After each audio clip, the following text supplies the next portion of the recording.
Hello and welcome to the Apex Online Racing Hype Energy F1 2018 Leagues, brought to you in association with Hype Energy, Elgato Gaming, Thrustmaster and GT Omega. This is round 15 of Season 16. It's PlayStation 4 F2 action and we are here at Singapore. Luke bringing you the action instead of Andy this week, alongside Ollie as usual, and it should be a fascinating race, shouldn't it, Ollie?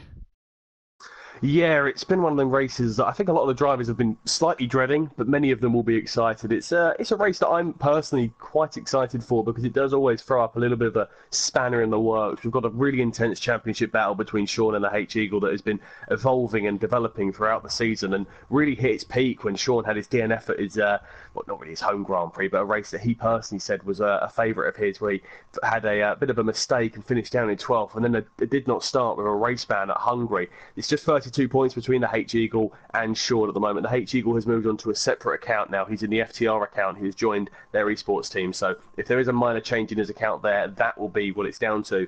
But Singapore really can throw a few spanners in the works, and I'm hoping for some good side-by-side action from the guys today. Yeah, we definitely saw a lot of good side-by-side action last time out in Italy. Sean took the pole and the win, but it wasn't as simple as that. Lee Finley was challenging him all the way, and there was quite a lot of action on the last lap involving Casper and Kiski. We saw Kiski spin around and Casper just clinched a podium. That keeps him in third place in the championship, but you'd think at 72 points behind, is it becoming a bit of a two-horse race now for the title?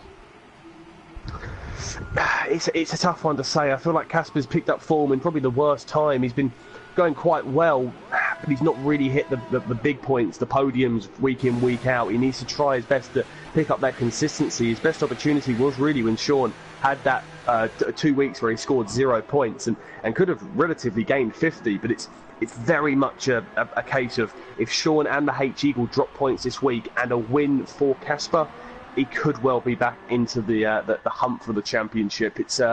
It is likely to be a two-horse race. For many stages, it looked like it would be just a single-horse race where Sean was running away with it. So we're pretty lucky to be here nonetheless with these two battling. But I think Casper has got a very good chance if he just keeps it clean, does what he does best. And obviously we have to give a quick shout-out to his parents who watch along with these streams. His parents are big fans of his adventures in the esports game. And we do wish him the very best of luck this afternoon. Yeah, only 15 years old. I wish I was that good at gaming at 15 years old. I wish I was that good at gaming now, to be honest. But there's a reason why I'm on this side of the microphone. Anyway, Singapore, very different track to the last two in Belgium and Italy. A lot of tight, twisty corners around here. The first night circuit in Formula One made its debut in 2008 with the controversial Crashgate race involving Renault, which Fernando Alonso took the win and ended up keeping that win, but that's a whole different debate. The Spaniard was quite successful around here, winning as well in 2010. The last 2 years though has pretty much been a race where we've seen Ferrari's title challenge start to go wrong. Vettel's crash in 2017 at a damp start, taking out Raikkonen, Verstappen and Fernando Alonso, and a good win this time around for Lewis Hamilton. Ash Beast on his first qualifying lap, taking you around this circuit in Singapore, braking down towards turn one.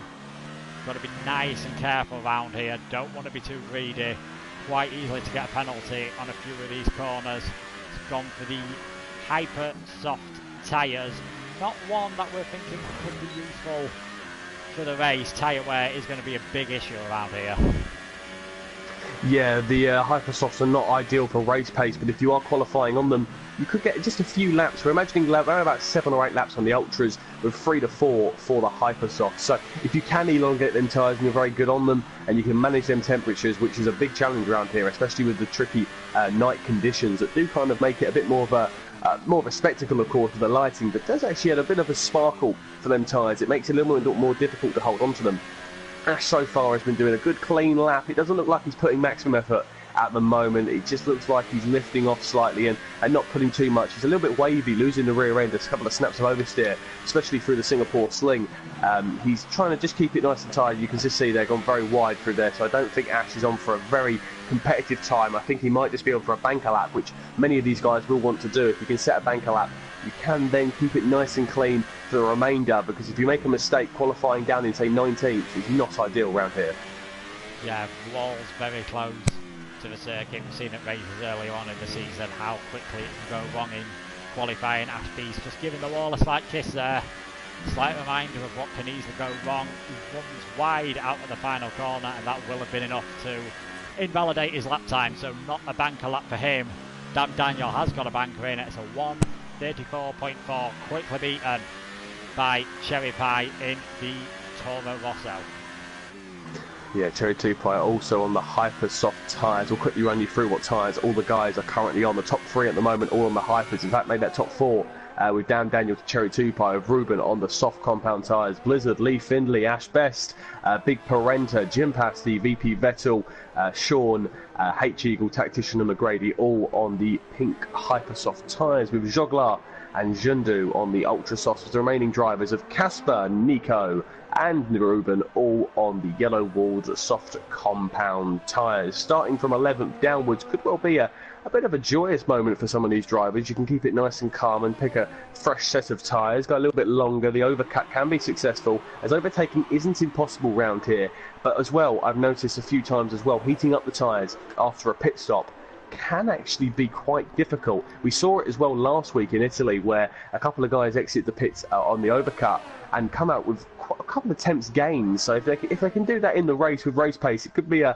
important one to be done. Round here as well, managing them tyre temperatures is crucial, as mentioned.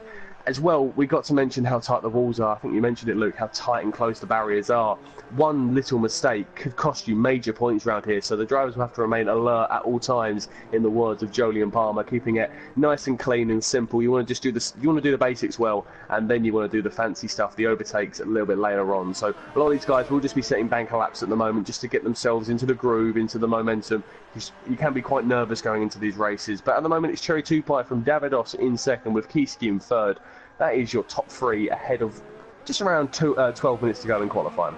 Yeah, quick update on the weather conditions we are expecting. It should be a dry race, but there is the chance of rain at the end of qualifying, so expect a lot of drivers to be coming out and setting their best laps early on. There's no time to be sat around waiting in the pit lane, of course. Cherry Pie with about 2 tenths gap at the moment over Davidos, Kiski and Lee Findlay. You can't get any closer than that. Identical lap times on 1:34.190. Jogler the fastest on the ultra soft tyres, with Ruben and Casper currently the 2 fastest drivers on the soft tyres. Now Sean, he's probably going to have to be pretty careful this weekend. We know he's had a race ban earlier on in the season, and a track like this where you've said overtaking is possible, but it's not exactly easy. He doesn't want to make any stupid mistakes that could lead him to be taking another visit to the stewards. Yeah, it's pretty much one more strike and he's out, if you want to quote the baseball terms. I know it's Super Bowl Sunday, but we'll talk baseball terms in that regard. It's a tough one, really, for Sean. He wants to win this championship, and you have to be aggressive to be a world champion. We all know that, but at the same time, when you've made the mistakes and you've been involved in the incidents that he's been involved in, one mistake could relatively ruin what has been 14 rounds of success. He would complete 15 rounds. He could well be going into round 16, but if he makes a mistake this weekend, it could well be lights out and away Sean goes, you could say. It's going to be a tricky one to handle, but I think Sean has learned and grown and matured quite a lot over this season, as he tries to maybe make his case for potentially pushing himself up into the top tier of AOR's PS4, with the likes of Veloci LED and Deagle Killer, them guys up there, and there's some good drivers that he definitely could put his weight around with and test his talents. And a lot of the guys are out for second runs at the moment, fitted tyres. In fact, the top 6 have all come out onto a fresh set of Hypersofts. So I'm thinking, in fact, most of the guys are on the Hypers or Ultras, so it's a real mixed bag. So something's obviously going around the paddock, and people are obviously thinking that the Hypersofts are the better tyre choice, which really kind of goes against the telemetry we was informed with at the start. So there's a lot of bunching up going. I'm looking at Cherry 2 Pie, who's got a real bunch up at the moment of cars going through the sling. Yeah, quite tough around a track like this. It's a fairly long circuit, so bunching up not the biggest problem, but quite a narrow circuit, so may find it hard for cars to get out of the way. I definitely wasn't expecting this many drivers to be out on the Hypersoft tyres, so maybe a few of them might be thinking about a two-stop strategy, especially those that may qualify a bit lower down the order. Perhaps going to have a bit more fun going faster throughout the race rather than having to manage their tyres as much, which is definitely going to be the name of the game during this 31 lap race. I do agree with your point with Sean. He can definitely mix it with the Tier 1 guys. I saw him in the Christmas Cup and he was very competitive in the latter half which he competed in. I know it was a reverse grid for some of the races, so missing the first few races helped him, but he could comfortably keep up with Flying Finn, but he won't be thinking about Tier 1 at the moment. He'll be thinking about keeping his 32-point lead, or perhaps even extending it. He's guaranteed to be in front going into the next race in Russia, which will be next week, but he'll be wanting to consolidate that lead, and of course Ferrari's lead in the Constructors. Him and Davidos making it look pretty comfortable for the Scuderia at the moment, over 100 points ahead, so they should have that title wrapped up, and perhaps Sean may even say to Davidos, now that the Constructors look pretty comfortable and you're looking a bit far behind in the drivers, it might be time to give me a hand. Yeah, there's been a few dramas obviously with Davidos and Sean, and Davidos being referred to as the wingman in that regard, and he wasn't too pleased with that. Maybe he has a point to prove. Maybe he wants to just get his elbows out and let Sean know that he's still a fighting fit driver. He's fourth in the championship. He's technically still got an outside chance of competing in the championship, but it's going to be a tough old one if he's going to do so. Big Parenta is the first retiree not to set a lap. He's crashed out, not too sure, but we're right on board with Casper, who is a guy who many of us will know is a very quick driver, but his qualifying performances can let us down in that regard, and he's now starting a lap as he heads down into turns 1, 2 and 3, where Sebastian Vettel created a little bit of history when he had that little incident with Kimi Räikkönen and Max Verstappen, and created, I think, one of the loudest roars you'll hear from the United Kingdom's fans in Formula 1. He's heading down into turn 5 now. It's a long right-hander. You want to maximise the exit and get perfect power on down. It's a long old lap, and this is just one of the small areas of overtaking as you come through into turn 7, and it's a lovely little corner, a 90-degree turn. If you do go wide, you can get an extension which can invalidate your lap. He now opens it up for these quick 90-degree corners. It's 3 in a row relatively, but this long left-hander is almost blind, and you don't know really when to lift off and gain on that power. Heads down now into the old Singapore sling, where we've had some crashes and some big moments for cars jumping over with their front wings. He's doing quite well at the moment, Casper, as he heads down into the hairpin. Yeah, the Anderson Bridge just passing over there, one of the narrowest points on the track. Can overtake there. Felipe Massa proved that in 2012 when he skidded his way past Bruno Senna, but you definitely have to be a brave man. Never mind, Sebastian Vettel created a little bit of history here. He created a hell of a lot of carnage, and I'm sure the drivers will be hoping to be very careful on the first few laps this time around. Casper here showing why it's so difficult to keep tyre temperature down at this track, and it is sort of a vicious circle, especially in qualifying. You try and push the tyres harder, you heat them up more, they begin to just lose grip, and then you're constantly sliding, and unless you back off, you've not really got a chance. Casper's only gone up into P, hasn't actually gained there, so a little bit of an invalidated lap, so not ideal from him. Cherry 2 Pie on pole position at the moment. He's going to be pretty happy with his performance. The H-Eagle was retired from 9th place as the rain has now begun to fall with just over 5.5 minutes to go, meaning that this is how qualifying will look. And the big story is not that Cherry 2 Pie's on pole, but Sean is starting down in P17. So the championship leader will be starting in P17. Second place man, the H-Eagle, will be in 9th. Third place man, Casper, is in 13th. And fourth place man, Davidos, will be in 2nd. So we've got ourselves a very tasty grid. I'd imagine a lot of the guys will start to retire shortly. But yeah, a great little quick qualifying there. Nobody really has picked up the pace, and no one's really stood up and been counted. And Sean is still going around doing laps, but a 1 minute 37.2 is woeful, and he's retired. So he's pulled the plug. Not great from him at all. Yeah, I think like you said, many of the drivers, the rain's coming down. It's just affecting them a bit too much now. But Sean, 17th, he's going to find it hard from there, but he will have free tyre choice, of course, and that could be all important as Casper and Vettel at the moment, the only two drivers out on track. You can see how steady Casper's taking it, even though it is just an in-lap. The rain coming down harder and harder. You'd have to imagine that is it now for qualifying. Davidos, he'll be happy with second place, as will Lee Findlay in fourth. Some support on the stream here for Lee Findlay. As always, your comments are welcome. Feel free to use hashtag AOR Hype on Twitter or comment on the stream.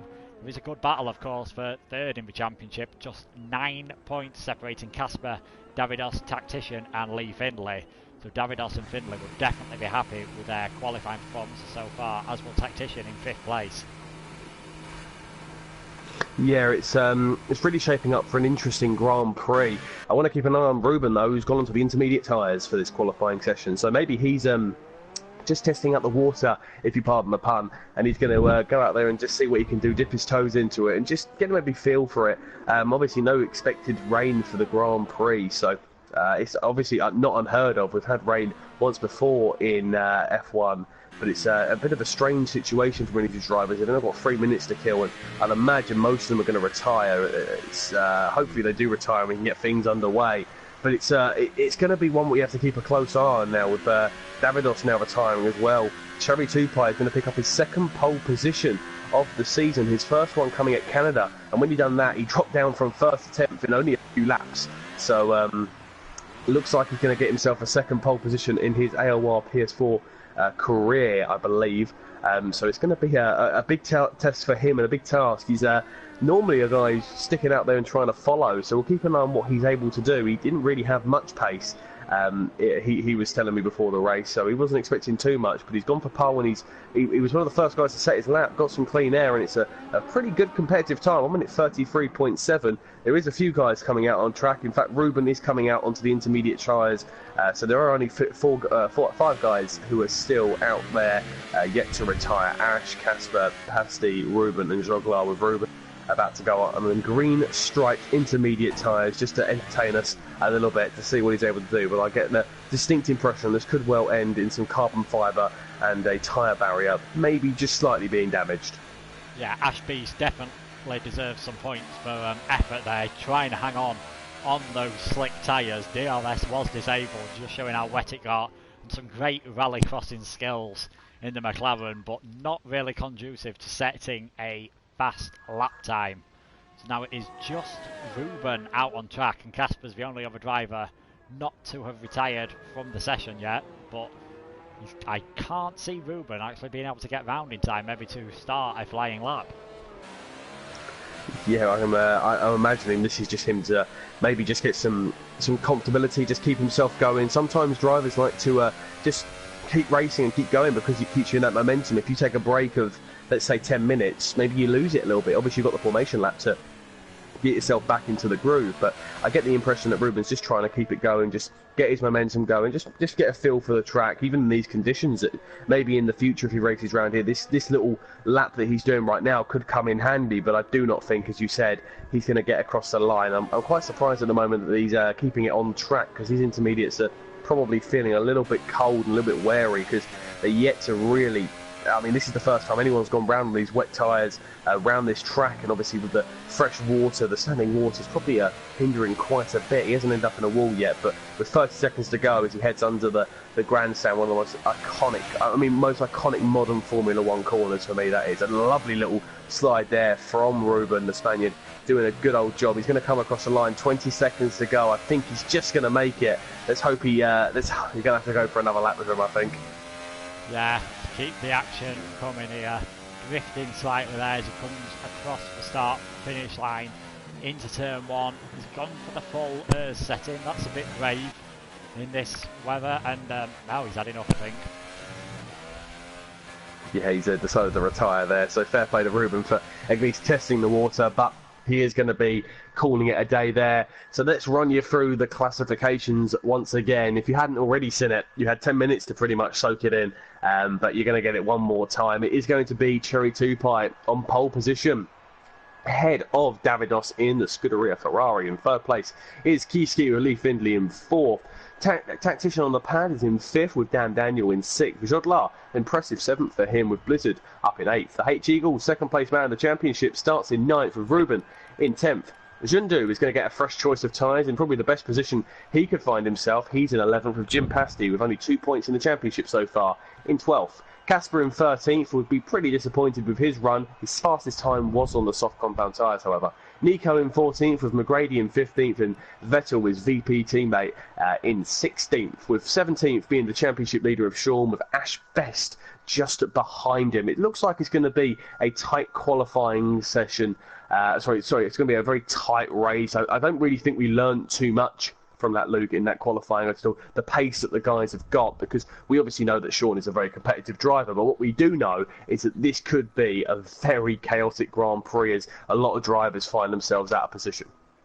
Yeah, Cherry Pie, of course, quite low down in the championship. He's not really got anything to risk at the moment. He can just go all out. He's not racing for anything but glory at the moment. Sean Hill want to be careful going up the field, as will H-Eagle. Should be a fascinating race. Who would you put down as favourite to win, Ollie? Because I know you've been a bit of a jinx this season at times. Well, I would say I've been actually very successful. I think it's 10... I know it's 10-6 in the comparisons between me and Andy. Andy's been the big jinx. Last week it didn't go too well for me, but if you ever got Andy's pick, it's very likely he's going to have a big old crash. If I was to say ones to watch, Lee Findlay down in fourth. He's going to be pretty confident because a lot of the guys, Davidos as well, is another guy you could keep an eye on to win this, because Cherry Tupai isn't really used to being in this high position of potentially winning Grand Prix. Kieski as well isn't very often up here, but Tactician, Davidos and Lee Findlay, Dan Daniel, they're very often from like 4th to 7th, they'll find themselves within that range. Casper's done it before, starting far back and finishing on the podium, so he could well do it, whereas Sean has struggled when it comes to racing, and we mentioned before the Grand Prix how Sean is going to find it difficult to make it round here with the walls and how tight it is. He's got to start from 17th. He wants to make his round to the podium. It's going to be a tough old afternoon, but Sean is the obvious one to keep a close eye on in 17th to be a potential race victory, or somebody to watch, sorry. But if I was to say race victory, someone to keep a close eye on, I would probably say Davidos or Lee Findlay. Maybe even Tactician, he could get himself up there. Yeah, it's going to be interesting with the different tyre strategies that the drivers have gone for. Out of those that had free choice, is Jundu, Pasty, Casper, Nico and Vettel Laser on the soft tyres. Sean, Ashbest and Big Prenter, the bottom three on the grid, going for the ultras. With McGrady going to give a fresh set of hypersofts, he could definitely be one to watch in the opening few laps of this race. But I think I agree with you, Davidos and Lee Findlay definitely in the best possible position so far. As you mentioned, not everything has been smooth between Davidos and Sean so far this season, so a great chance here to get the full 25 points for Davidos. Would actually be his first win of the season as well. Second place in Germany and Hungary. Hungary, another tight, twisty circuit that's known for being a bit of a tyre killer. So he could be looking very good today. Yeah, the driver's just making their way onto the grid. Cherry Tupai maximising his distance and just slowing the guys down, getting them tyre temperatures up nice and early, and just to back the pack up. Doesn't want anyone to gain too much of an advantage. We'll keep a close eye on all of the drivers. It will be the Toro Rosso of Cherry Tupai on the left, the Ferrari on the right. Last time we saw them colours close to each other, it didn't end too well. But it's going to be a close battle. We'll keep an eye on every single driver. We'll have a good eye on Sean as well further down the grid. VP Vettel as well will be feeling pretty confident. but a lot of the soft runners are going to be the guys to keep an eye on. 5 red lights await us. We have 31 laps. We're here for the first Asian Grand Prix of the season. It's the Singapore Grand Prix. We've got 5 red lights and we are racing here this evening. It's a decent start from Cherry Tupai, who's got Davidos trying to hunt him down, but Davidos is maybe going to go for a later lunge on it. He's going to stick it up the inside. Will barge in between the two of them. Davidos, though, is he going to stick it up the inside? No, he doesn't, but he's keeping it there, in fact. Davidos has not backed out too early. Cherry Tupai has been able to hold on to him, has the inside line, and he's got it done as they head down into this long straight. Can he use the AOR and the slipstream available to him, Davidos, to get a run on Cherry Tupai? Has gone defensive. This could be a crucial one for the race in general to see who can get a chance of winning this. Cherry Tupai goes defensive, and he's got the place done. He's held on to it off the start there. Dan Daniels up into third. He's gone side by side with Kiski into the wall there, and I'm surprised there was no damage picked up. It might just be a little bit of desync, but I'm not too sure if you're seeing this as well, Luke. But it looks like the Renault of Kiski is riding Dan Daniel. Yeah, a bit of desync between those. Decent start from Sean and H Eagle, though. They've got us on 9th and 11th, so it's looking pretty good for Sean so far. But Cherry Pie has held on to the lead. Davidos second, Kiski and Dan Daniel third and fourth. Lee Finley down to fifth. Tactician, Blizzard, Juggler, Eagle, and Ruben rounding out the top 10. So far, pretty clean from everyone on the first lap. Someone here saying if there was no safety car in this, they will eat their hat. If I was you, I'd get an order into Just Eat and start ordering yourself a Trilby, because it's looking pretty clean so far. Yeah, lap 1 is always a questionable one, and they've all done very well so far, but a huge moment for Sean is the fact that he's got himself up into P11. He's chasing down Ruben for a solitary point. That would have been the real question at the start of how long will it take Sean to make his way through, and he's picking up points at the moment, and importantly, he's actually got ahead of Casper, who's dropped down to 16th here. The H-Eagle has dropped into the pit, so there's damage for the H-Eagle, and he's having to pit early, which will be music to the ears of Sean as he moves up into P10. His 2 closest rivals are currently scoring 0 points. I mean, he is only gaining 1 at the moment, which will give him a 33-point lead in the championship, but nonetheless, he's going to be very, very happy with the way things have gone. A very good start from Sean. He's hunting down Ruben in the Force India of Joglar, but further up the field, Cherry Tupai has set the fastest lap, as you'd imagine, as he leads this Grand Prix, but he's got a trailing pack just behind him that will be very keen on every single corner that he takes. Yeah, H-Eagle there, a tactical pit stop in the end. He just changed to the soft tyres. I had a watch of that. Did not have any front wing damage, so he clearly has decided he's had enough of the hypers, but decent start from Cherry Pie. Davidos just behind, and Daniel and Kiski still nothing to separate the front few drivers. Sean, as we mentioned, he's up into the points. He'll be hoping to take advantage of some misfortune perhaps for Casper. He has dropped quite a long way off the back, but it'll be interesting to see what H-Eagle can do throughout the race.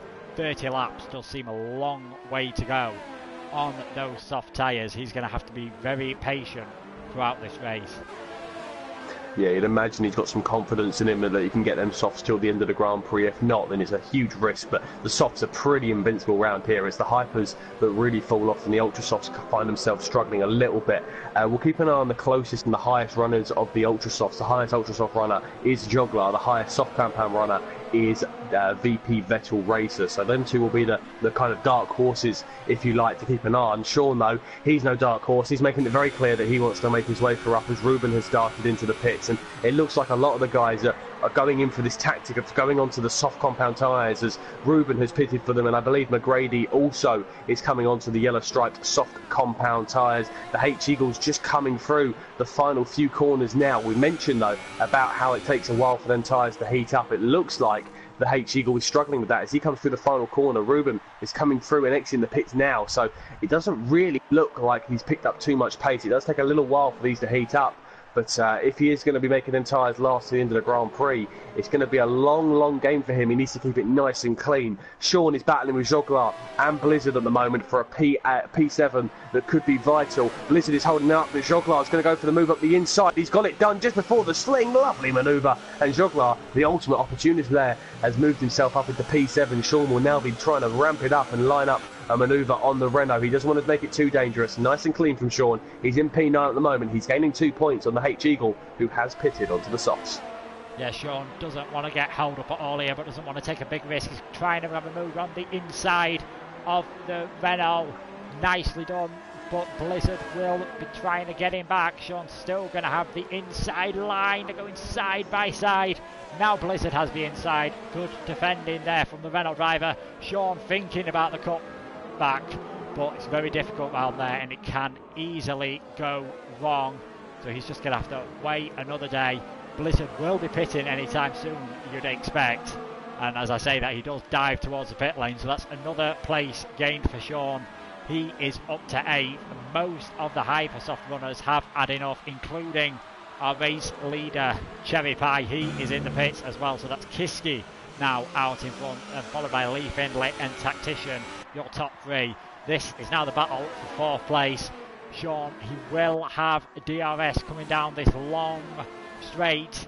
Will he be able to take advantage of it? Force India sticks to what will be the inside line for the next corner, but you feel like the move's already done, and Sean takes 4th position. Yeah, good manoeuvre there from Sean. He's got it done and he's doing the important bits at the moment. I want to take a quick moment to take notice of the H-Eagle. He's only 2.9 seconds behind Davidos, who is right on the rim into Cherry 2-Pie. So what he's done could be a stroke of genius. The undercut has worked quite nicely for him as the Hypers guys have kind of dropped off a little bit, and he is actually gaining onto Davidos and Cherry 2-Pie, who are on a fresh set of softs but aren't really up to temperature as things currently stand. He's maybe pulled off a little cheeky one, but there is a little bit of a train starting to form from VP Vettel Racer down, with Joglar and Big Parenta and Ash all involved in that. There's a little train starting to form with the ultra soft runners and a couple of softs in there as well, so that could be an interesting battle to keep an eye on. Joglar is dropping a little bit, so I wonder if he's picked up any damage involved with the incidents where he was overtaking and battling with Sean, for example, keeping himself keen and involved in there. So we'll keep a close eye on him, but Sean has got a bit of clean air now. It's 3.1 seconds to Tactician ahead of him. The pad runner is on Hypersoft, which actually now means that there is a technical net leader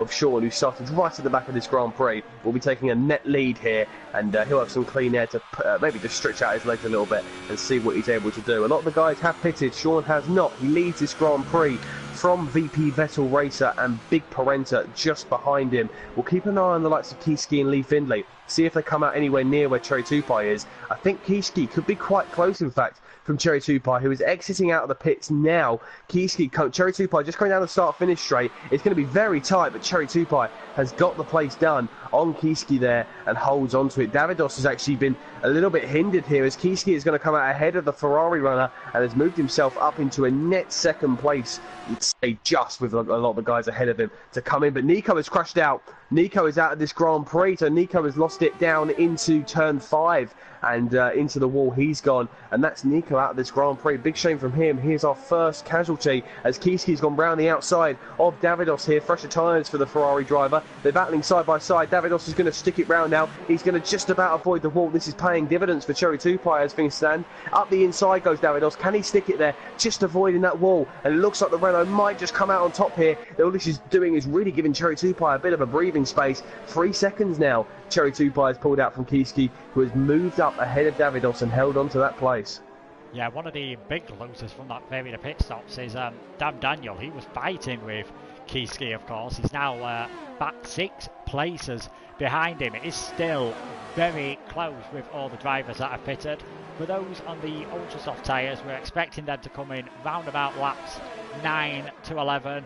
Those on the soft tyres perhaps going until around 19 to 21. Oh, Sean's pitted. I thought Sean had made a mistake there because he started to drop quite dramatically. Apologies there for interrupting. I thought Sean had dropped down, but no, he's just pitted. Yeah, Ash Best coming in as well, so maybe they've seen the pace that these guys are setting on the soft tyres.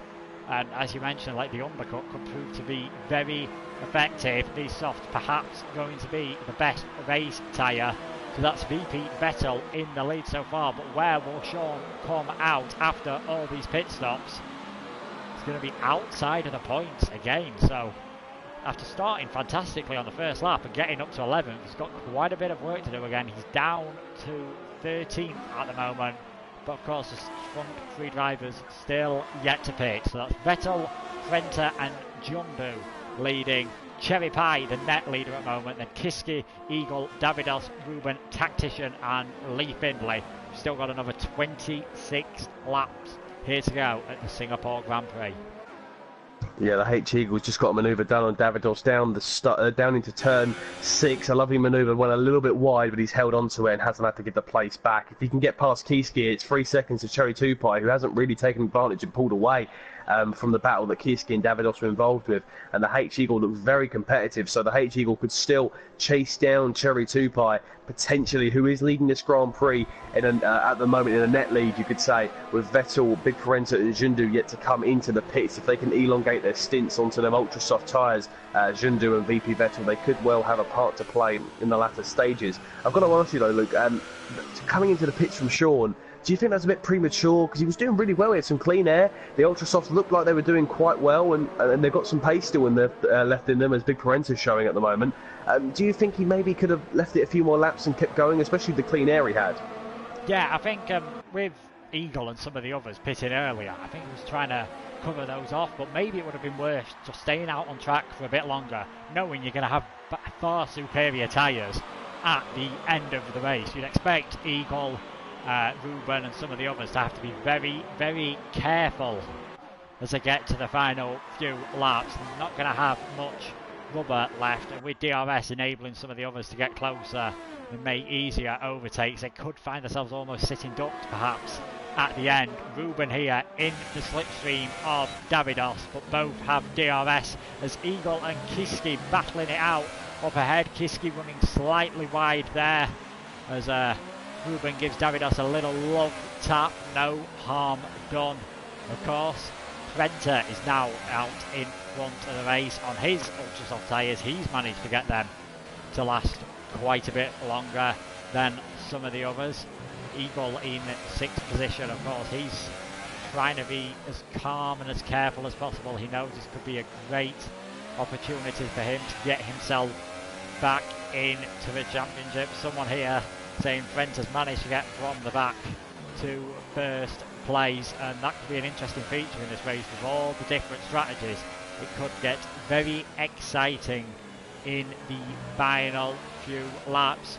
Cherry Pie has begun to pull out a bit of a gap now to Kiski, the Renault driver perhaps being held up by some of the battling. It's about 4.5 seconds now back from the Toro Rosso, but Cherry Pie is gaining slightly on the front three, showing that those soft tyres are definitely the ones to be on at the moment. Yeah, H-Eagle picked up front wing damage when battling with Kiski, ran into his rear end as Kiski broke a bit early for him. Rubens crashed out, and that could potentially bring out a safety car. Sector flags, yellow flags in sector 3 there. Sector flags, no sector flags, you could say. But yeah, no safety car there. So it's 2 retirements now, no safety car, no virtual safety car has come out either. So we'll keep an eye on this, but there's a few crashes and a few mistakes. Casper's having a bit of a mare. He's down in 17th. Not like him to not be having any pace round here. Sean in 12th and the H-Eagle in 6th, but with front wing damage. That's why he's going to be stuck behind Kiski for a foreseeable future. But Kiski is starting to gain a little bit on Cherry Tupai now. He's got some clean air, so maybe the H-Eagle will just follow him at the pace he's going at the moment and just try to just chip away at the gap that they have to the Toro Rosso. But Toro Rosso to Jundu, and he is gaining a little bit on them, but nothing too dramatically. So if Big Parenta can elongate this for as long as possible, maybe comes into the pits for them soft compound tyres when everyone else is starting to drop off, could well be an interesting race for him. It does make you question why Sean didn't do this. Yeah, soft drivers, of course, those that have started on the softs haven't really got a choice. You have to use 2 different sets of dry tyre compounds, so they're going to try and go as long as possible to make sure it's fairly comfortable for them on the ultras at the end. Sean picking up a time penalty there, 3 seconds, so it's showing that he's definitely pushing to get onto the back of Blizzard and Lee Finley for that final points position. We go on board now with our championship leader. He's just about to start lap 9. Blizzard looking very feisty ahead as he's perhaps even going to have a move on Lee Finley going into turn 1. The Renault alongside the McLaren, and that is done. And will that allow Sean perhaps to follow through into the next corner? No, he's going to have to wait, is Sean. And Lee Finley now perhaps looking to get DRS into this long straight. The Renault driver surely going to have to go defensive here from the McLaren, and Sean might be thinking I can try and get 2 in one go here. Sean has got alongside Lee Finley. Down the inside goes Sean. Lee Finley having to go wide. Hasn't given up the place, but he's not going to be able to do anything. Sean up into 11th now. Yeah, good battling from Sean up there in 11th, and he now can start the hunt down into some low-end points. The H-Eagle, look at the gap he's lost now. He's 2 seconds behind. He's got Davidos behind him, and that front wing end plate loss is really starting to hinder him, and it's a bit of a shame because he was showing some good pace earlier on, and he's really dropped down. It's not ideal, but that's what happens in races like this. There's still a long way to go. A safety car could throw the ultimate spanner in the works. So I've been keeping an eye on Kiski's gap to Cherry 2 Pie, which is a net battle for the lead, you could say. 4 seconds, now down to 3.9. It is slowly chipping away, so Kiski is seemingly the quicker of the two, but they are matching each other relatively closely. Big Parent has been overtaken by VP Vettel, so the Ultrasofts are now starting to drop off. He's going to try and make them last as long as possible. So he could still well have something to say in this Grand Prix later on. I think he'd come out around about where Sean is, so that would be an interesting one, especially how fresh his tyres will be feeling. With the length of this race and the length of the laps that are on, it's a race of endurance for the mind for these drivers. Of course, no physical toll, unless, of course, they're on a wheel and there's a major bit of force feedback. The mental toll is really the one that gets you. Keeping that concentration 100% throughout all 31 laps of this Grand Prix, and including the 20 minutes of qualifying they take part in, is important to note. And Cherry 2 Pie is doing a very good job at the moment in keeping everyone at bay. He pulled away. It's been a bit of a flawless drive for him. No one's really questioned him. Pole position and track position is quite crucial round here, but it does make you think with the pace of the likes of Sean and H-Eagle when they were up to pace, what really would have happened if they would have had good qualifying and it would have been dry all the way through. But the midfield battle is keeping us entertained with the likes of Tactician and Dan Daniel squabbling it out with Davidos up there as well. The train is starting to form, and it does make you think, it does, if Sean, with this train starting to form, can pick them off, a battle with the H-Eagle could get a bit tasty. Yeah, H-Eagle is, as you mentioned, forming quite a train. 3.5 seconds now, the gap from Kiski just ahead to Vesalba. Davidos tried to get alongside him earlier on this lap, but just couldn't quite do it, and that's allowing Daniel, Tactician, and of course Sean to catch up, who has managed to get himself into the points now ahead of Blizzard. Casper's managed to get himself back up of last position. He's now into 16th, but it's going to be a long, hard toll for the young Toro Rosso driver. Expect Big Prenter to be coming into the pits any time now. As I say that, he does pit, in fact, so that's the last of those who started on the ultra soft tyres, so it'll be interesting to see where he comes out. I think he'll be just behind the Eagle train. As you can see, Sean looking very feisty in the background behind the other Red Bull of Tactician. Yeah, he's getting in there, and Davidos as well up ahead. He's getting very eager behind the H-Eagle. I just think once one place is lost for the H-Eagle, it could be a ricochet effect further behind, and then that could really bring in a lot of the drivers. The gap between Kiski and Cherry 2 Pie down to 3.7, so 2 attempts gained there. At the moment, the projections, it would probably just be a close battle at the end, so Kiski maybe needs to pull his finger out a little bit and start to push. Tactician has been overtaken by Sean there. Lovely manoeuvre by Sean, got himself up there. That's P8 for him. His next target's Dan Daniel, and I don't think Davidos will hold up too much of a threat, so once he's past Dan Daniel, Sean could well be on for a podium, but not just that, Sean could be on for a potential race victory. It's not too impossible to think, especially with the pace he's showing, the confidence he has. It could well be the final nail in the coffin, though, for the H-Eagle. Yeah, it's not looking good for one of the Sauber drivers at the moment in H-Eagle, but Vettel is doing a good job out in front, 7 seconds ahead of Jundu at the moment. Keeping it nice and calm on his own, trying not to have any troubles as Prentice retired from the session.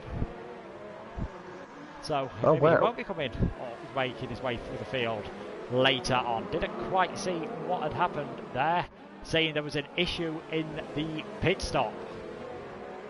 So disaster. That's a big shame there for Big Brunner. That is a shame, because he looked like he had some good pace in that coming through the field. Yeah, disaster for Prenter. As we mentioned, Davidos won't make it too hard for Sean. There's the switch of positions going into turn 1. So Sean up to 7th. Dan Daniel is now trying to find his way past Eagle. And all of this, of course, is just allowing Cherry Pie and Kiski to get further and further ahead. Yeah, Sean is, though, really looking like the quickest man at the moment, and if anyone's going to challenge Kiski and the Cherry 2 Pie, it's going to be him. If Sean was an easy manoeuvre, then I get the distinct impression that H-Eagle could well be the most difficult overtake he'll find himself having, because that is a championship decider. At the moment, H-Eagle, sorry, who was really showing great pace and could well be in the lead of this Grand Prix by about now. If he wouldn't have had that front wing damage, could well be finding himself dropping points again. Considering where Sean started as well, he's going to be absolutely gutted. It's not ideal from him, but Dan Daniels struggling as they head under the beautiful bridge section out of the Singapore sling, and then they open it up out of the hairpin, full power. Dan Daniel is starting to struggle slightly and could well fall into the clutches of Sean, but he is keeping the H-Eagle very keen. But with the DRS available to Dan Daniel as well as Sean, it's going to be a difficult overtake, but there's still mistakes to keep an eye on. All it takes is one mistake from Cherry Tupai or Kiski, and this race could be thrown on top of his head.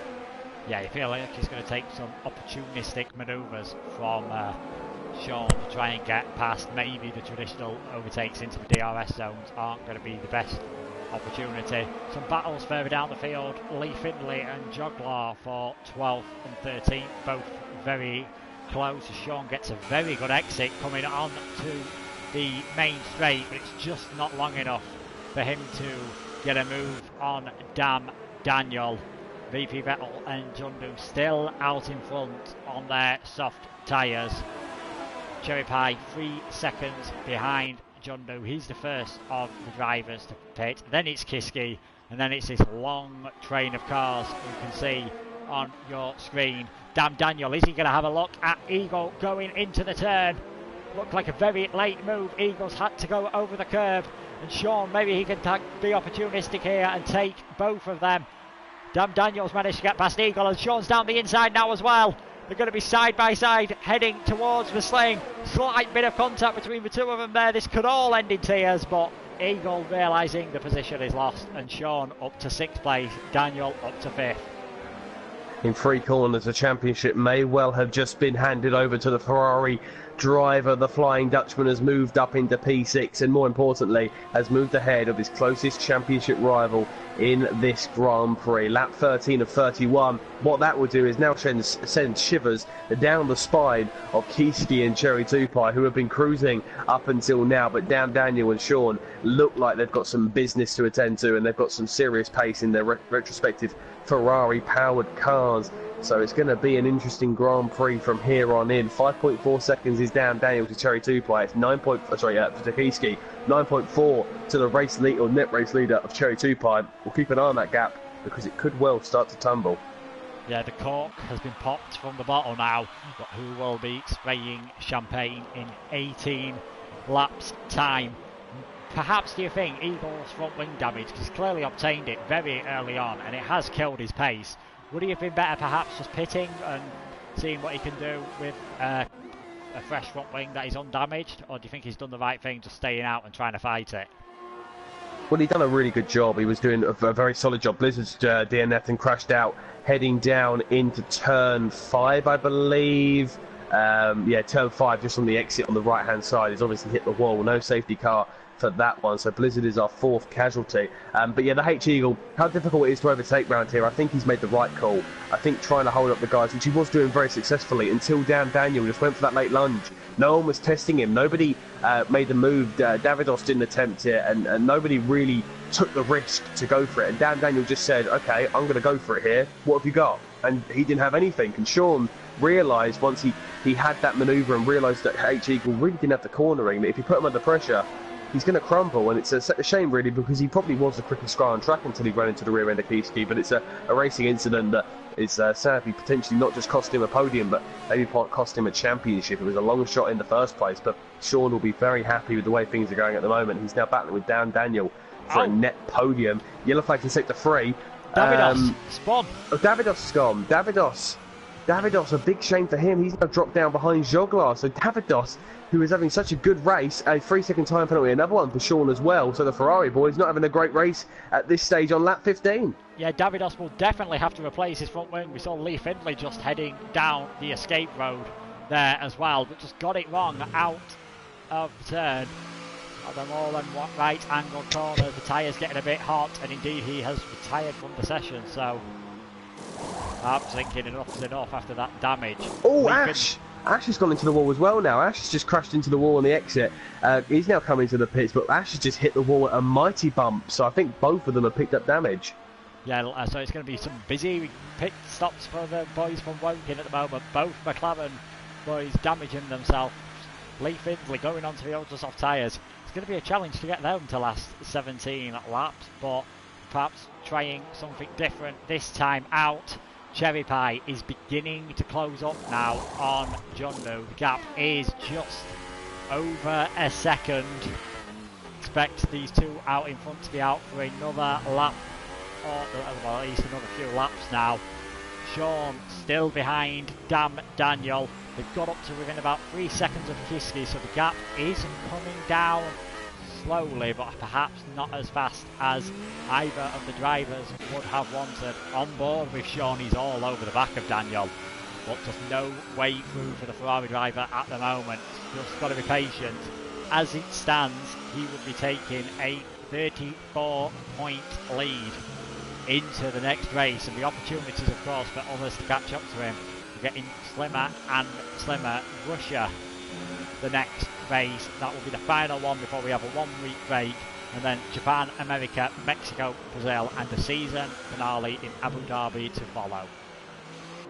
Yeah, Sean is getting very close to Dan Daniel, and if he can get a good run out of turn 4, which he has done, into turn 5 now, let's see what he can do. Oh, he's very much onto the rear end of Dan Daniel, and this could well be the move for the podium. He's hunting him down with slipstream, ERS, and full engine revs. He's going to go for the inside. Dan Daniel's trying to defend it. Sean, though, is having none of it. Will barging. Dan Daniel has cut him off and tried to defend against him and forced him off there. Early braking from Dan Daniel. I've got to say, for me, that looked like Dan Daniel just didn't really want to give him the room, and then just forced him and squeezed him to the max. I don't think there's much Sean could do. He broke as early as possible, and Dan Daniel now has front wing damage, which is going to make him more of a sitting duck for Sean. But that is actually now giving them a bit more of a gap to Kiski. But if Sean can get past Dan Daniel relatively quickly, he could then start to hunt down the top two. With lap 16 of 31, we're only halfway through, and if I put money on one person potentially winning this race, the pace Sean is showing, he could well be on for the ultimate recovery drive here. Yeah, I think lucky perhaps not to get any damage from that incident, but as you said, very out of order from Daniel. Just squeezed Sean when he was already alongside him. It has given him front damage, and you've got to think any moment now Sean will get past, but he's just got to be calm. Doesn't want to do anything stupid. You've seen how easy it is to spin off around this circuit. Cherry Pie is within a second of Jundu, so that could be a move anytime soon, but we're going to stay with this battle with Sean and Daniel. 6 seconds now, the gap to Kiski out ahead. He's perhaps the unexpected benefactor of what is going on here. Eagles managing to do a good job of keeping Tactician and McGrady behind for now. And then he has a bit of a gap to Juggler, and Casper has made his way up to 11. Well, I think we both felt that there. Oh, we both felt that there. Sean almost crashed into the wall. Dan Daniel is now defending deep. He's gone and he's outbroken himself a little bit, but he's held on to the place. But Dan Daniel is not making this easy for Sean. No, he's well within his rights across there to keep it himself ahead. Sean, seeing that the inside line didn't work a lap before, going for the outside.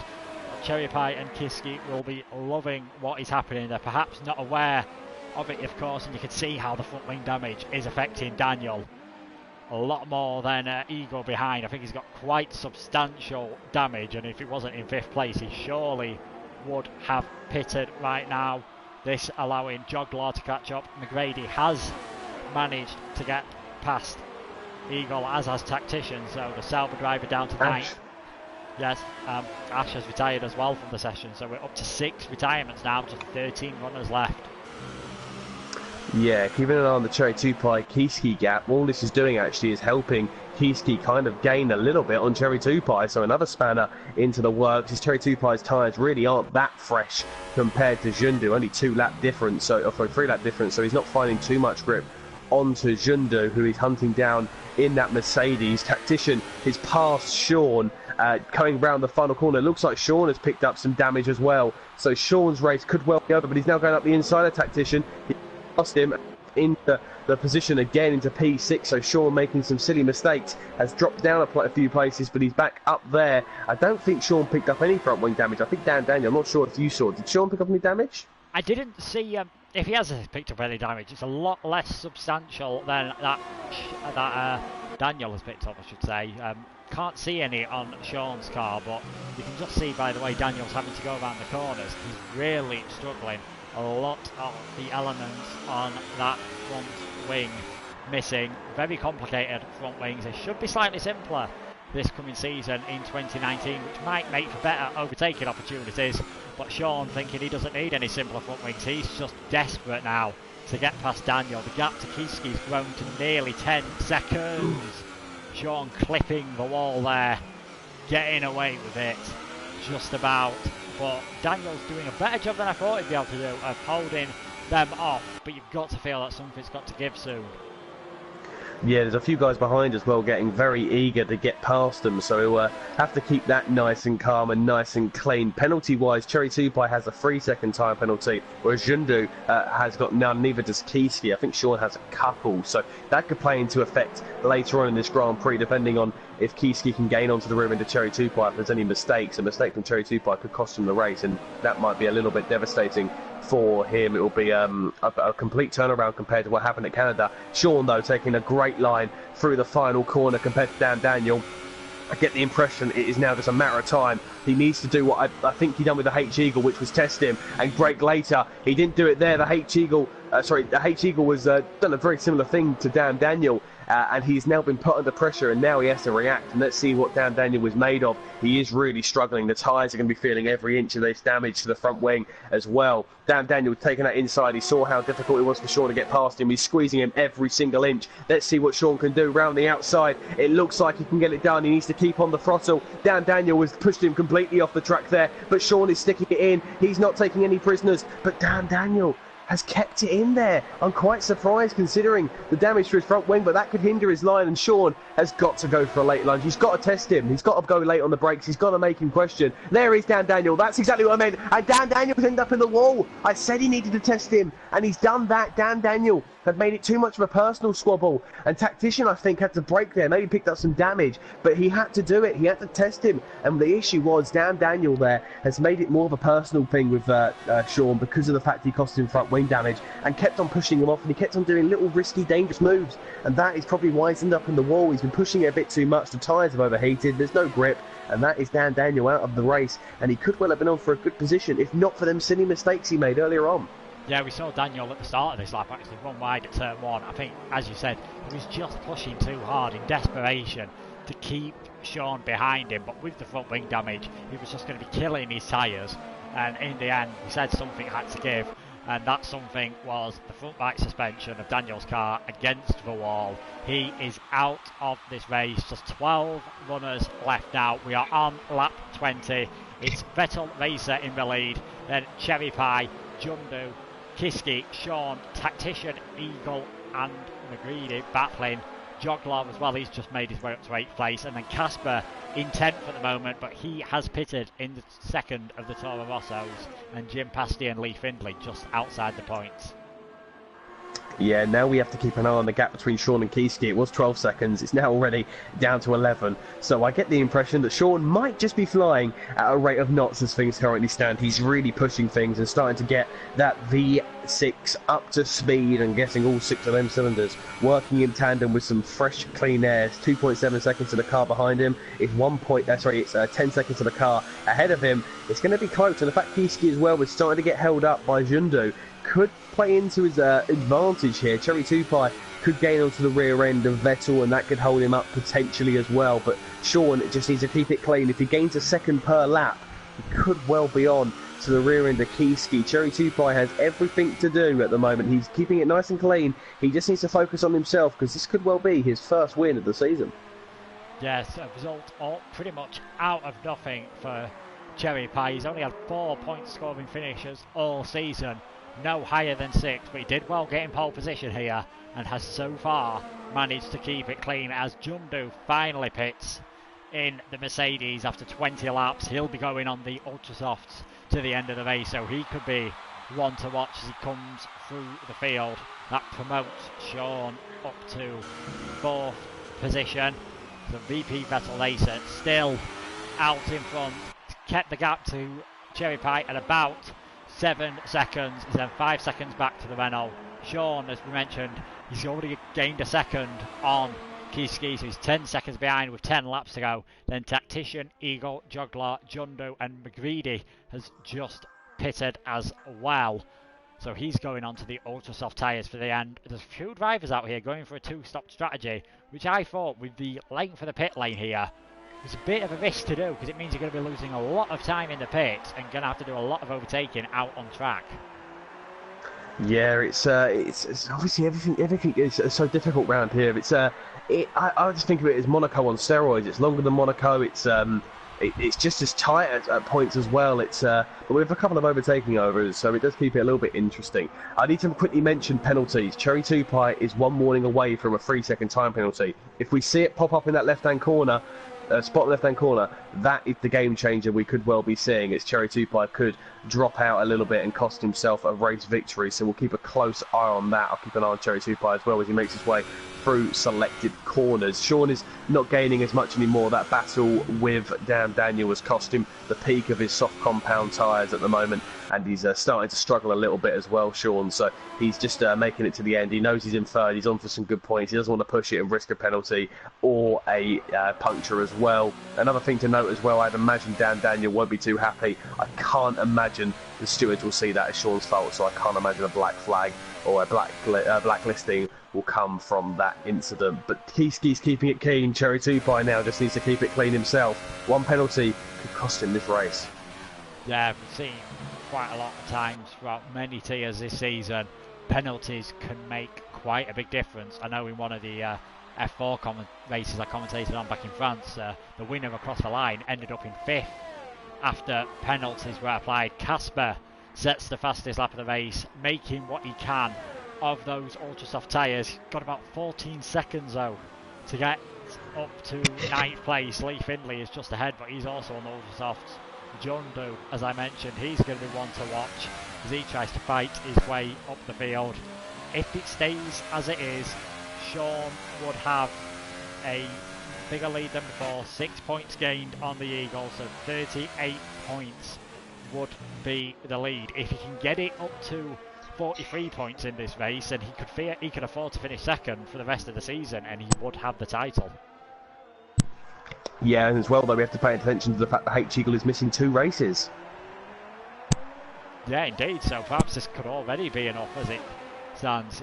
With Eagle missing 2 races, he's perhaps maybe better off looking at those behind him, such as Casper and Davidos. Neither of them in the points at the moment. Lee Findlay only getting 1. Tactician doing okay in 5th place in that battle for 3rd in the championship at the moment. In the constructors, it's looking pretty good for Sauber at the moment. They're 2nd in the championship at the moment, but with a big gap ahead of them to Ferrari. So I'm sure Sean is going to be the sole Ferrari point scorer. We saw Davidos crash out earlier. He's not going to be too worried about that. I doubt he's even thinking about it. He's just thinking about his own race. 10 seconds gap still to Kiski, so perhaps just trying to consolidate that 4th place.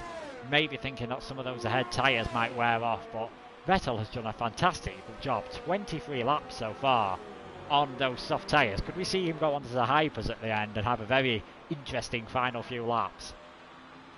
Well, he could really, he could be on for a podium here. He could well actually come out ahead of Sean, and then if he does, that could, I mean, if he comes out onto the ultra softs now, he will be absolutely flying at points. So yeah, I think he'd actually come out ahead of Sean, or just round about where Sean is, based on the pace. Kiski's starting to chip away at Cherry 2 Pie's gap a little bit. I've been riding on board with Cherry 2 Pie. He is really being tentative at this moment in time, which might allow for Kiski to gain some time. That may come back to haunt him though. If he picks up that time penalty and makes a mistake with a corner cut or a track extend, that could come back to haunt him later on. The gaps that he's lost, he'll want to try and gain back frantically on tyres that won't be as comfortable. But Sean is starting to gain as well onto Kiski and Cherry 2 Pie, so the gaps are starting to tumble a little bit. So we've got ourselves some late drama. Jundu is gaining onto the H Eagle, so that 38 point championship lead for Sean could well be a little bit larger if the H Eagle is overtaken by Jundu, the Finn, is hunting down that Sauber in the Mercedes. The H-Eagle has had a race that's been hindered by a mistake in an incident with Kiski. It's going to go side by side with Jundu. Here comes the Mercedes up the inside, and it's now a pretty torrid time here in Singapore. We've seen a Ferrari-powered car have a terrible time at a Singapore Grand Prix before, but we've never seen it at such a horrible stage for the H-Eagle. He'll be absolutely devastated and gutted because he could well have extended his championship lead and regained some of that championship lead he once had and get back ahead, or at least close to Sean. But after Sean's fantastic comeback so far, which is leading him onto a podium, it's going to be a very dismal day for the German in the Sauber. Kiski is hunting down Cherry Tupai, who is just trying to manage his tyres and manage his penalties. Yeah, further down the field, Lee Findlay and Casper have got past Jim Pasty, so I can only imagine the Williams driver made a mistake, as them two are battling pretty close right now. Casper going for the outer side. It's not really the best way to make it down there. He's got a fairly long straight here to have a go into the sling. Jim's staying with these. Casper now, they're going to go side by side over the Anderson Bridge. This could be pretty tasty to watch. Casper's going for the inside into the hairpin. Lee Findlay gives him space, but Casper, perhaps thinking he's not got the pace to get alongside there, he stays in 10th as Vettel finally comes in to the pits. 24 laps on those soft tyres. He's onto the ultra softs. Where will he come out? Sean has managed to get past, as has Tactician, but I'm sure he would have took 5th place at the start of this race in the Sauber.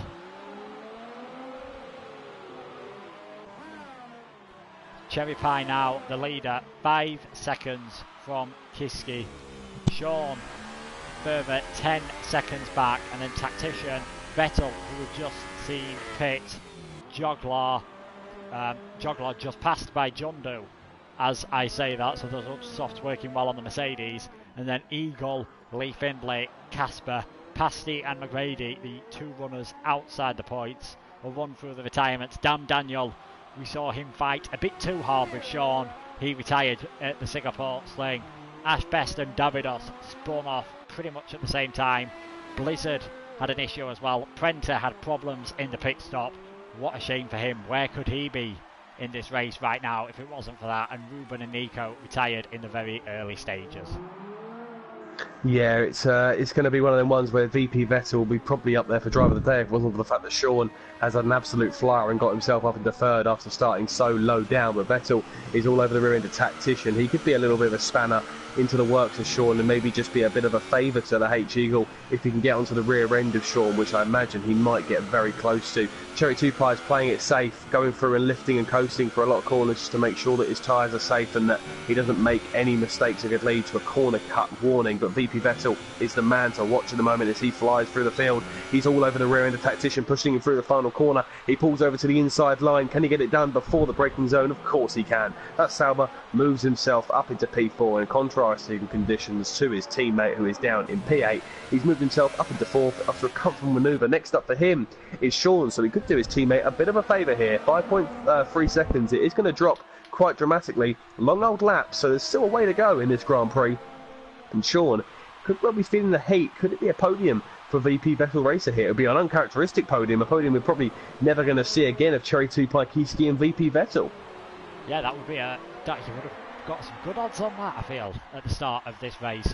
Interesting battle at the back of the field for 9th place between Jim, Casper and McGrady. Lee Findlay was involved in this as well, but he's just had to pit. I think his ultra soft tyres gone perhaps a bit too long. Casper, he's going to have the inside line, but McGrady, is he going to have a look at both of them? No, decides that's not the best thing to do. Casper runs wide slightly, but he'll still have the inside there. Jim Pasty looking for a chance now to get himself some more points.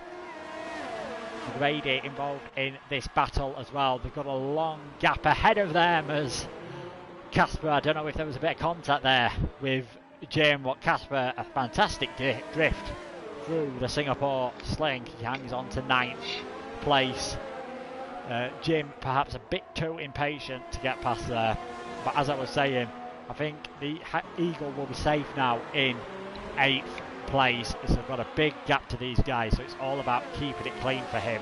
He is on the oldest tyres as well out of anyone in this race, and I'm sure after that front wing damage they have taken an absolute hammering. Yeah, there's going to be a bit of an all-eyes situation on the H-Eagle and Cherry 2 Pie on the oldest soft compound tyres. Joglar is in no man's land as well, but Jundu ahead of him is chasing down Tactician, and he can see a potential fourth place as well, with Sean maybe getting swallowed up by Vettel, who is gaining onto the rear end of Jundu, though. He's not going to be close enough to get onto the rear end of Tactician this lap. McGrady's got past Jim Pasty, who'll be gutted. He only has 2 points in the championship. He could have made it 3 or 4. He could have doubled his tally, but sadly it's not meant to be. He's going to be dropping into 11th on this. There's a crash ahead of him. But quickly, want to note here, 3.9 seconds between Keyski and Cherry 2 Pie, now 3.8. Keyski has ramped up the engine, he's turned it up, he's starting to push a little bit. He's just 8/10 of a second away from a race victory here. This could get tasty between them. We'll keep an eye on the gap. Lap 27 of 33. Cherry 2 Pie becoming the 28 very shortly. But if Keyski can still chip away at this, it could be a race that is determined by penalties, which would be pure chaos, but at the same time would be a bit of drama that will give one of these guys their first Grand Prix victory. I'm not sure who it will be. This could now force a reaction from Cherry 2 Pie to push, which could then force him to pick up a time penalty. So this could be interesting from him as Sean picks up another time penalty, which I think will drop him maybe behind Tactician and Jundu with the amount he's got. I think he's got 9 seconds, so we'll keep an eye on him. Yeah, it's going to be hard for Sean to keep his place on the podium, even just keeping it on track as well. Vettel has closed the gap significantly. He's now 7 seconds ahead of Tactician, who has just dropped behind Jundu heading into turn 1. But Vettel is going to be all over the back of Sean. He's not bothered about penalties. He doesn't know what's happening to Sean. He's just trying to do it out on track, and I think Sean's just saying, off you go, fella, you can have this one for now. I'm not interested in this battle. I've got bigger fish to fry. Yeah, it's probably safe for him just to let him go and not bother getting involved like Dan Daniel did. It's all about the bigger picture, and Sean can see that. He won't be talking to us after this race in the podium, but he will have that championship lead, which will probably feel much sweeter. 3.7 seconds between Keyski and Cherry 2 Pie. It's not coming down too dramatically now. Keyski will probably have to ramp it up. He may well be aware of the time penalty. If not, he'll be gutted at the end if he finds out how close he's got to potentially winning this Grand Prix based on penalties.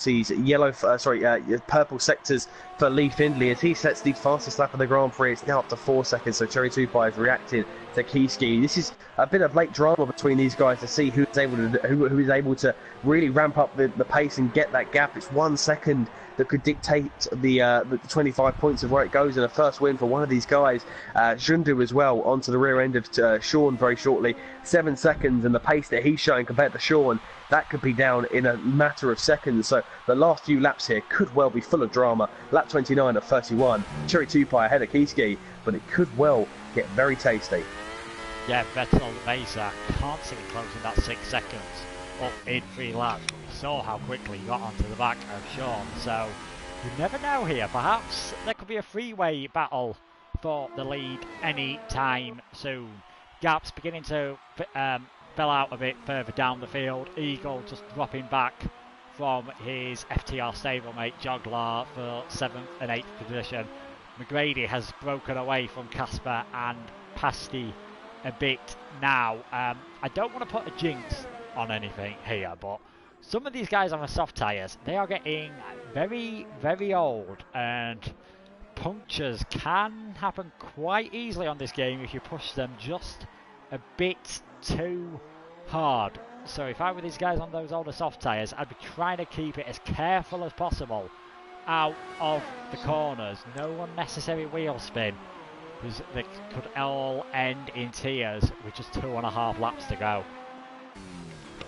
Yeah, Cherry 2 Pie is going to be the one who's probably the most nervous. Keyski is really pushing him. It's down to 3.7 now. It's not too much of a push, but what it is it's forcing Cherry 2 Pie into having to push a little bit harder, which could force him into another penalty. It got down to 3.5 there, so it is getting closer and closer. And Cherry 2 Pie is looking like he's starting to struggle a little bit to manage the tyres and manage it. It's down to 3.2, and Keyski has ramped up the engine. Is he going to get sub 3? If it does, Keyski could well steal the victory here from the Brit in in the Toro Rosso. It is incredibly tight here. 3.1 seconds. A tenth now separates these two. Kiski will definitely have got the call from the team about how tight these gaps are and who is ahead and how to do it. Cherry Tupai will also be aware. He'll be the first person to be aware of how tight this has got. Kiski versus Cherry Tupai is 2 tenths in it, and Kiski looks like he's much quicker the final sector than Cherry Tupai. This, though, is drama I wasn't expecting, but I'm very glad I've got. Yeah, just 2 laps to go now, and it's all getting very, very exciting. VP Vettel 5 seconds behind Kiski, so you feel like that gap's going to be too much to close up. Same with Jundu to Sean, that is at 7 seconds, but we've seen Cherry Pie have a few little lockups, being very, very careful on the braking and especially on the throttle out of the corners. Kiski's got it down to 3.1 again. Yeah, this is going to get very intense and very tight. It looks like Kiski's got the pace throughout the final sector, which all it's going to do is cause us a bit of a heart-in-mouth moment for Cherry Tupai. It'll be a shame for him, but for Kiski, what a moment it could well be. Through this final sector, you're going to see Cherry Tupai push it as much as possible and try and keep it calm, but if he makes a mistake, it could be costly. Looking at that top left-hand corner religiously at the moment, like a nun in a church, we're making sure to keep every angle. Oh, we're just finishing the penultimate lap. We're now coming onto the final lap, and Kiski now, you can see, has got it under 3 seconds. It's 2.8. Cherry Tupai from wide and picked up a 3-second time penalty. He's been forced into the mistake, and Kiski is going to be taking the race victory. We said you have to push. It's been a theme in this Grand Prix. We've said it time and time again. You have to push in this Grand Prix. You have to try and make them make a mistake, and Kiski has made it work to perfection. If he can keep it clean, we could be enjoying the Renault's victory here this afternoon. It's down to 2.5. Cherry Tupai has pushed it a little bit too far,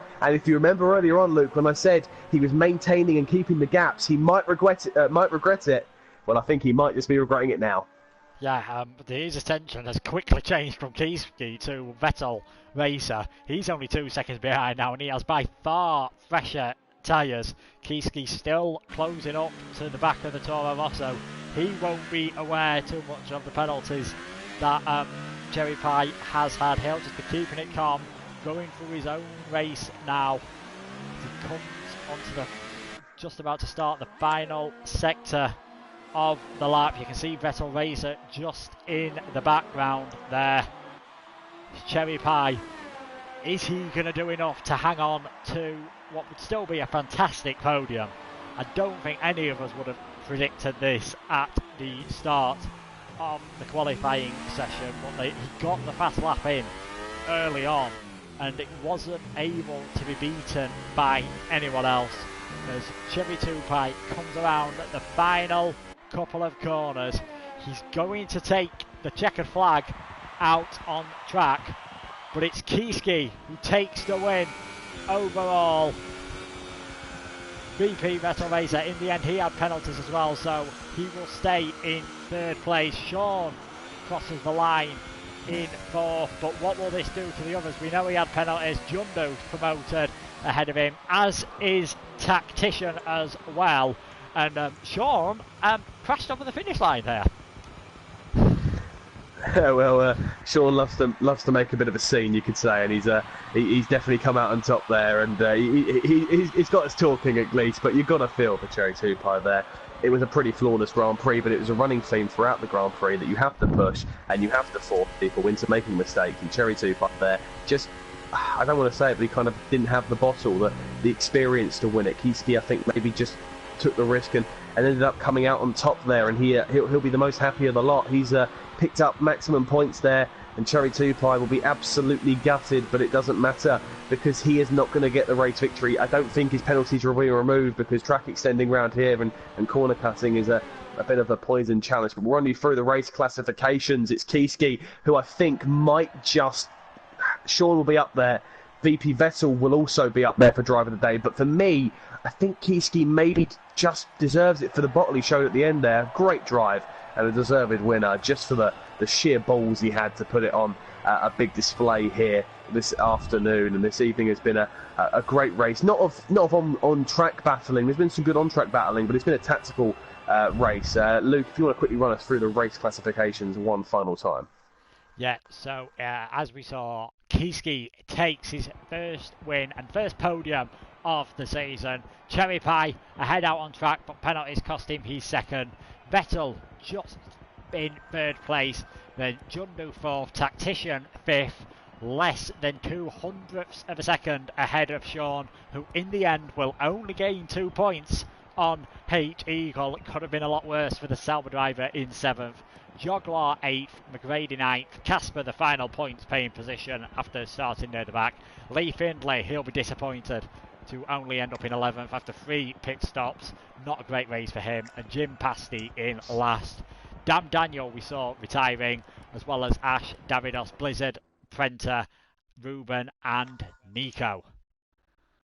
Yeah, so it was a pretty chaotic Grand Prix with a race of tactics coming out on top compared to on-track battles. We are slowly getting the drivers in for the post-race interview. We've got Kiski, who won with Cherry Tupai in second. We'll try and get VP Vettel, but I'm not too sure through history. He's not been able to get hold of a mic. So we'll start things off with Kiski at the moment. So Kiski, congratulations on the race victory. The first question I have to ask you is, was you aware that Cherry had a penalty that could have cost him the race victory, or it did cost him?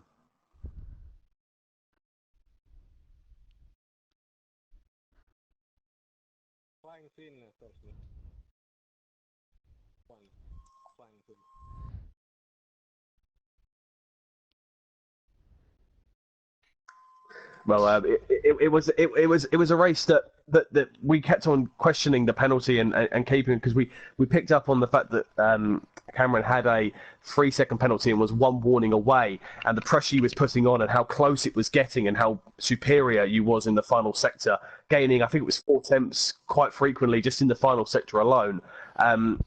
Was it just a case of for you just chipping away and just keeping it cool and just getting them tyres nice and calm? Because it looked like you maybe pressured him into a mistake. After the pit stops, might be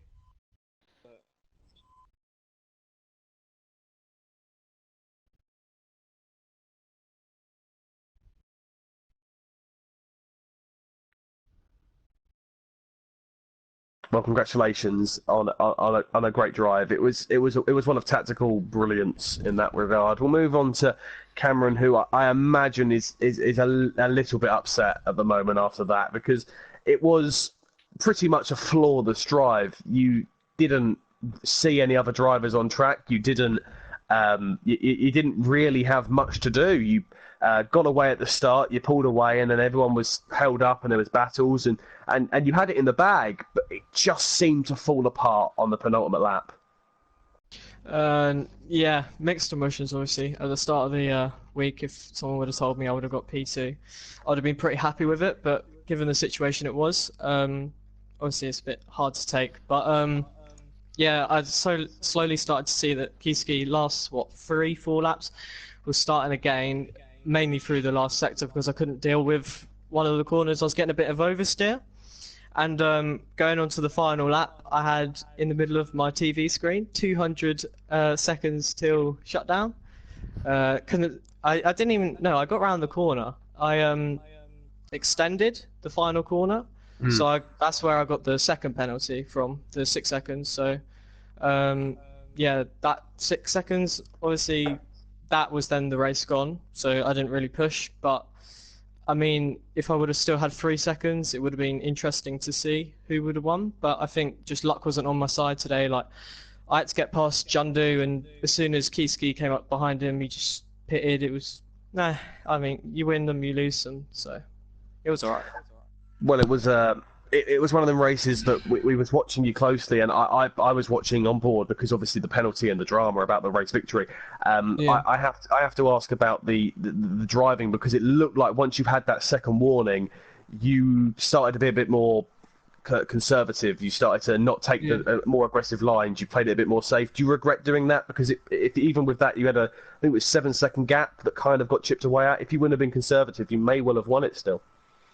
Well, yeah. As soon as I got past Jundu, it was about 4.5 seconds, I think. So that he slowly chipped away at it, and obviously when I got that second warning, I knew that I just didn't need to get any warnings, because I could see the gap he was maybe taking it down, but it was about 1/10, and I kind of calculated that it would be that I'd win. But yeah, I mean, as soon as I got like 3 in the opening 3 laps, because one of them I got forced off by like Dawid a little bit at turn 1, and I somehow got one. But yeah, kind of after the first 3 laps, when it was a bit mental battling for the lead, I just kind of tried to be a bit more cautious and was surprised that I wasn't losing as much time as I was. But yeah, it was alright. I mean, it was a bit cautious, but we go again next week, I suppose. Well, commiserations. It's you can sense the disappointment, but it was a very good performance. Nobody expected you to get pole, and nobody expected you to do as well as you did. I think we was all just waiting for the moment for you to drop off, but you done very well. If you can carry that through for the rest of the season, it could be more than just 14 points. I think you've doubled. I think you've beaten your entire this point week. tally. Yeah, come on. You've doubled your entire point tally. So we move on to VP Vettel, who finished in 3rd. Another driver you probably wouldn't have expected. It's the most unusual podium I think we've had all season. Vettel, congratulations. You made your way through, and you made that the opposite strategy work very well. On the ultra softs, you were flying, but maybe, just maybe, if you'd have pitted a few laps earlier, you could have won this race. Yeah, well, first of all, congrats to Charity Pie and Kiski. Then with the ultra softs, they were starting to drop off like on the second to last lap with overheating. So in practice I realized this, so I had to stretch my softs like to lap 24, 25 to get so I can push to the flag, which has worked out. It's a bit annoying that I didn't know about the penalty of Cherry Tupai, so maybe I could have pushed a little bit more or get something out of this, but overall it was a very interesting race. I got very lucky in the first lap incident that I didn't get involved, and picked up a couple of places, and then it was just about finding the feet and getting the rhythm. Well, it was a pretty flawless drive. You just kept it nice and clean and consistent, and you didn't worry about other people. But for a track like this to make the strategy work, you have to have a lot of patience, and it looked like you were just keeping it cool and calm throughout the race. Yeah, first when I was on the softs, I didn't. My goal was to keep the guys behind me, and luckily I was just able to do so. One overtook me around the outside on turn 7, but that was all, and so I was just able to get to drive my own race, and then. When I had the ultra softs on, I knew that I had the superior grip and the pace, so I didn't have to do such dive bombs. I could traction them, and that was it really. Well, congratulations on P3. It was a great drive, making the opposite strategy to the rest of the guys work very successfully. We've also got one final special guest before we hand back over to Luke. We've got the best friend gang here. We've got Sean joining us with Cameron. Sean, the reason I brought you in here is because of the fact of how much of an important race this could well have been for your championship, because you started so low down, but was able to get past the H-Eagle, who picked up damage off of the rear end of Keyski in a racing incident. But it was a drive that could well just have crowned you the champion of F2 for season 16. Yeah, the quali was just like a big disaster class. The engine is, I looked at the screen, it was like 50 minutes of rain. I was like, okay, just maybe at the end of the race, no problem. But then after 7 minutes or so, it was just already raining. I was like, oh god. Just exactly the same thing what I had in the other league as well. So I started P17, and I actually wanted to go on the softs, but I forgot to put it on. So also not a very good decision. And yeah, I worked out my way through the fields. Luckily, there was some guy spinning a red, so yeah, I quickly cleared him, had some battles, and I think P6 is still, just pretty good, I guess. Still finishing in front of Eagle, so I guess, damage limitation, I suppose. Well, it looked like you would get podium at one stage, but then when you got held up with Dan Daniel and that incident, I got to ask about the incident with Dan Daniel because we both think that it was probably Dan Daniel to blame more so because of the incident. But if he would have got past him earlier, you could well have got onto the rear end and kept the pace with Kiski. Yeah, I looked back at my video, at my footage, and I went actually for the move. He went pretty aggressive, but when I went down the inside, I didn't even hit him like that hard, I looked back and I didn't even hit him actually. So he had front wings after that, and I'm very sorry for that, but it was still a move there, there was still space, so I could easily go for that. And I actually, hit a little bit of the curb, but I actually didn't hit him on my screen. So I don't know how it looked like on his, maybe a little bit desync, I suppose, but that was a very unfortunate because he was pretty hard defender. It was a little of a pain in the ass, I suppose, but it was still a good battle though. It's just a shame that when we went side by side, he went a little bit straight on, and and he had front wing ham, so that was actually very unlucky for Dan Daniel. Yeah, from our point of view, it looked like a racing incident. But we've got to ask you one final question before we wrap things up. And it's obviously about your championship and your hopes. Obviously, there's a few people, we won't name names in here, that probably wouldn't want to see you lift the trophy. But it's looking more and more likely that you might well be doing so. Heading to Russia, then Japan, USA, Mexico, Brazil, and Abu Dhabi. The first part of the question is, when do you think you can wrap it up with the H Eagle missing 2 Grand Prix? How do you make sure that you are gonna keep your consistency throughout the remainder of these races? Well, that's the first for me. I heard that the Eagle's not racing 2 races. Well, that okay, that's surprising. I don't know where to wrap the title.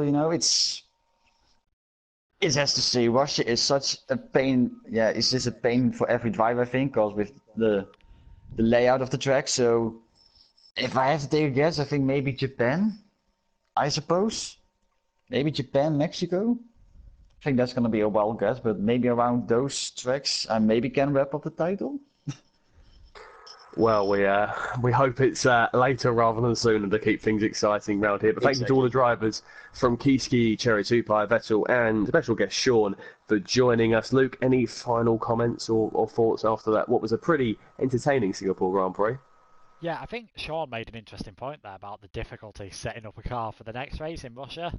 You've got the final sector, which is very similar to this track, a lot of tight 90-degree bends.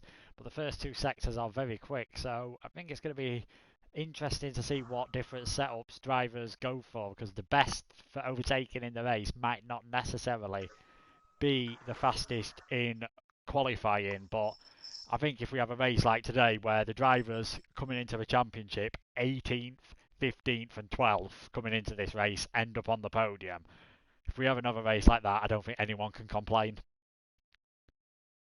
No, I don't think we will do. But I would probably say driver of the day worthy performances from probably every single person who's currently here with us at the moment. Kiski obviously didn't actually lead the Grand Prix or any single lap. Sorry, Cameron, but he didn't. But it was a great performance. Cherry 2 Pie kept the consistency. Sean gained great places, and then Vettel as well with the opposite strategy. It is a real tough job, but everyone done very well this evening to do what they did. But it's time to wrap things up. Thank you to Luke, especially for streaming and coming in for this week. Andy will be back next week to the delight, I believe, of Sean, who's a big fan of the thick Scottish accent. So we will have Andy and we will have me back as well to translate his actions. And then we have our 1 week break coming up shortly. A huge thank you to every single one of you who has watched along live. As, of course, a big thank you to Luke as well. We will see you next week for the Russian Grand Prix, where Sean may well get 1 step closer to win the championship. And we may well see Cherry 2 Pie back on the podium. It's a long shot, but we might well see him back on it very soon. Thank you all very much and take care and have a very pleasant evening. Goodbye.